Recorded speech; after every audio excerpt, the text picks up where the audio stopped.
चुड़ैल की जादुई सोने की दो मुंह गाय। रात का समय था। ठंडी ठंडी हवाएं चल रही थीं। चारों तरफ सन्नाटा था। जंगल के रास्ते जगदीश नाम का एक लड़का वहां से नशे की हालत में गुजर रहा था।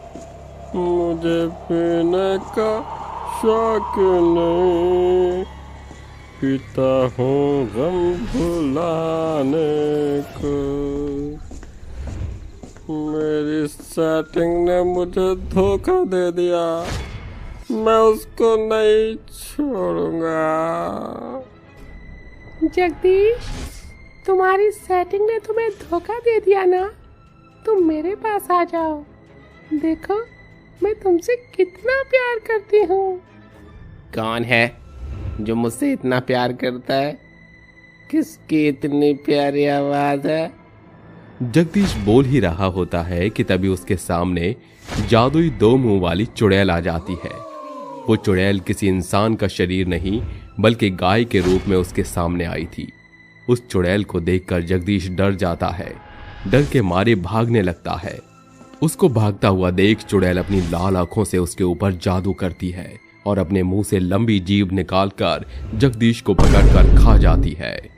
वो दो मुंह वाली चुड़ैल गाय जगदीश को खाने के थोड़ी देर बाद गांव के अंदर जाकर कई गरीबों के दरवाजे पर वो अपने दूसरे मुंह से सोने के उपले निकालना शुरू कर देती है। थोड़ी देर बाद वो दोबारा जंगल में आ जाती है और हंसते हुए, नहीं छोड़ूंगी, किसी को भी नहीं छोड़ूंगी। इतना कहकर वो चुड़ैल वहां से गायब हो जाती है। अगली सुबह गांव वाले अपने घर का दरवाजा खोलते हैं। वो देखते हैं कि उनके घर के दरवाजे पर सोने के उपले रखे हुए हैं। ये देखकर सभी गांव वाले चौंक जाते हैं और उनमें से एक औरत संजना बोलती है, गांव वाले भैया, ये क्या मेरे घर के आगे सोने के उपले आखिर किसने रखे? अरे बहन, क्या बताऊं मैं तुम्हें, उपले तो मेरे भी घर के सामने रखे हुए हैं। आखिर ये कैसे हो सकता है? गांव वाले आपस में बात कर ही रहे होते हैं कि इतने में जगदीश के कुछ दोस्त आते हैं और रोते हुए बोलते हैं, गांव वालों, तुम यहाँ खुशियां मना रहे हो, लेकिन तुम्हें ये नहीं पता कि मेरे दोस्त जगदीश को किसी ने भयानक मौत दे रखी है। भोला की ये बात सुनकर गांव वाले भोला के साथ जंगल में जाते हैं और देखते हैं कि जगदीश की कटी हुई मुंडी पड़ी हुई है, लेकिन उसका शरीर वहां पर नहीं है। ये देखकर दूसरा गांव वाला बोलता है, पर ऐसा कैसे हो सकता है? भला जगदीश को इतनी भयानक मौत कौन मारेगा? लोगों को कुछ भी समझ नहीं आ रहा था, इसलिए वो लोग वहां से चले जाते हैं। थोड़ी देर बाद शाम हो जाती है और एक बार फिर वो जादुई चुड़ैल दो मुंह वाली गाय अपने अगले शिकार के लिए गांव में घूमने लगती है। थोड़ी देर बाद उसको भोला दिखाई देता है। भोला को देखते ही चुड़ैल खूब तेज तेज हंसने लगती है। मेरे हाथ एक और शिकार लग गया, अब मैं इसे नहीं छोड़ूंगी। इतना कहकर वो चुड़ैल भोला के सामने आ जाती है। जैसे ही वो चुड़ैल भोला के सामने आती है, वैसे ही भोला डर जाता है और डर के मारे भागने की कोशिश करता है कि तभी चुड़ैल एक मंत्र पढ़ती है, हीम क्रीम काली कलंदर चामुंडा, हीम क्रीम काली कलंदर चामुंडा। चुड़ैल के मंत्र पढ़ते ही वहां पर आधा इंसान और आधा गाय के शरीर वाले भूत वहां पर प्रकट हो जाते हैं।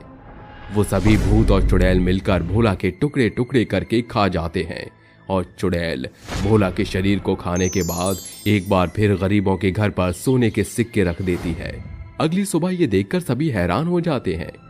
देखते ही देखते कुछ दिन बीत जाते हैं और इसी तरह एक एक करके चुड़ैल लोगों को मारने लगी और उस गांव में लोगों की लाशें मिलने लगी।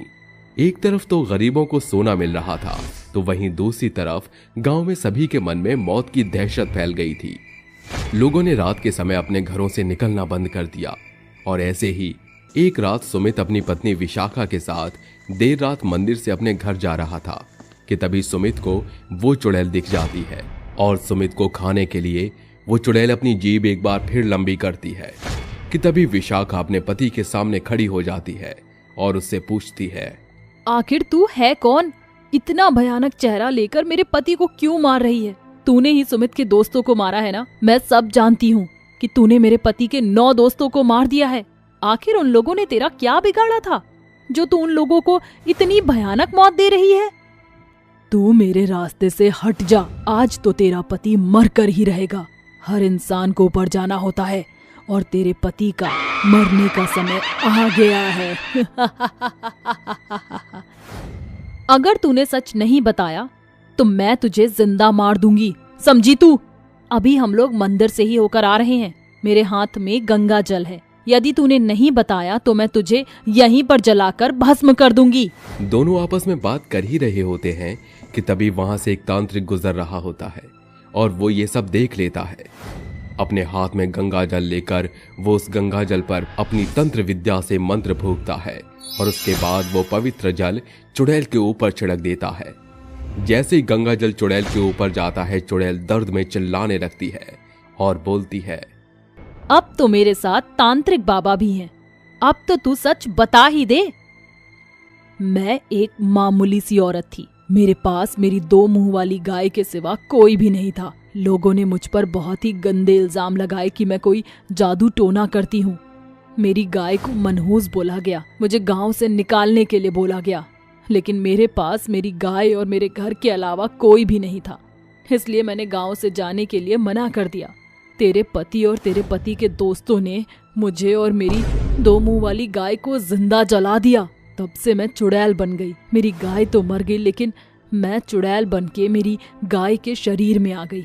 मैंने कसम खा ली कि मैं अपनी मौत का बदला लूंगी। तेरा पति और तेरे पति के दोस्त गरीबों के साथ बहुत ही बदसलूकी करते थे, इसलिए मैंने गरीबों की मदद करना शुरू कर दिया। अब तू मेरे रास्ते से हट जा, वरना तू भी जाएगी। मैं मानती हूँ कि तुम्हारे साथ मेरे पति ने बहुत गलत किया, लेकिन तुम मेरे पति को छोड़ दो। मैं तुम्हारे आगे हाथ जोड़कर विनती करती हूँ। नहीं, मैं तेरे पति को नहीं छोड़ूंगी। तुझे यहाँ से जाना ही होगा, वरना मैं तुझे भस्म कर दूंगा। ए तांत्रिक, मैं तुमसे वादा करती हूँ, मैं इस गांव को छोड़कर चली जाऊंगी, लेकिन जब तक मैं इस सुमित के बच्चे को नहीं मारूंगी, तब तक ये मौत का आतंक नहीं थमेगा। इतना कहकर चुड़ैल अपनी लंबी जीभ निकालती है और सुमित को खा जाती है और वहां से चली जाती है। ये देखकर विशाखा बहुत रो रही होती है और कुछ दिन बाद विशाखा अपने पति को धीरे धीरे करके भूलने लगती है।